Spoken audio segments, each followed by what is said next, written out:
Alhamdulillahi Rabbil Alameen. As-salatu was-salamu ala khatamin nabiyyin wa ala alihi wa sahbihi ajma'in. Amma ba'd.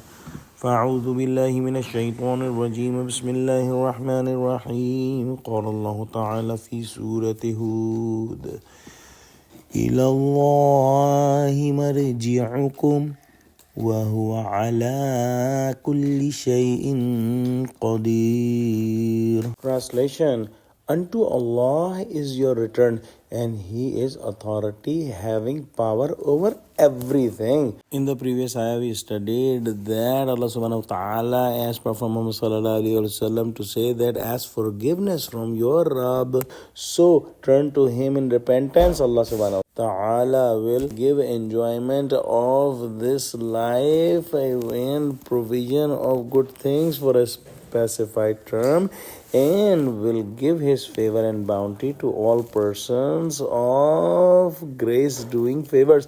But if anyone turns away, then it was said to Prophet Muhammad sallallahu alaihi wasallam that say that I fear for you the punishment of a great day.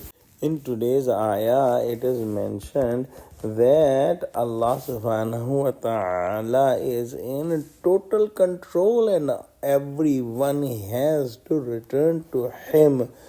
And it must be understood that if some authority has to punish someone, it is important that the criminal should be brought in front of that authority, and then that authority has to have the capability and complete control to give the punishment to that criminal. He must know all the crime detail and has all the evidences and all the witnesses.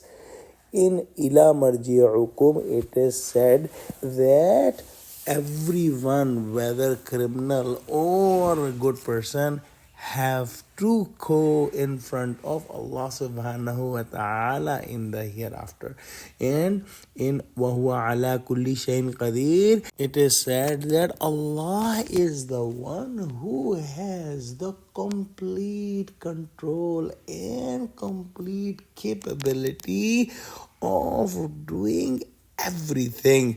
So when Allah subhanahu wa ta'ala is also Al-Alim and Al-Khabir, meaning that Allah subhanahu wa ta'ala's knowledge is complete and absolute. He knows everything that is apparent or open, and He also knows everything that is hidden or closed somewhere. He even knows the thoughts in one's heart.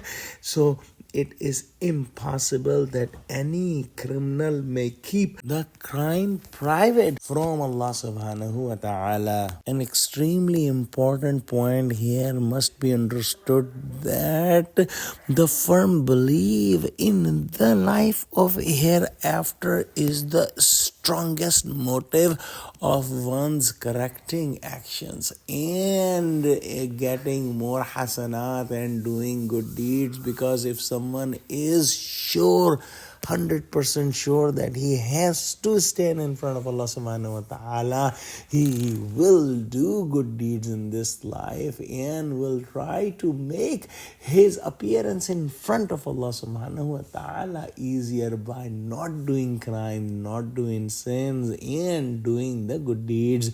Let's pray that Allah subhanahu wa ta'ala make our faith and belief in the hereafter very, very strong, so that we can correct our actions now when we are alive. Ameen wa akhiru da'wana alhamdulillahi rabbil alameen. Wassalamu alaikum wa rahmatullahi wa barakatuhu.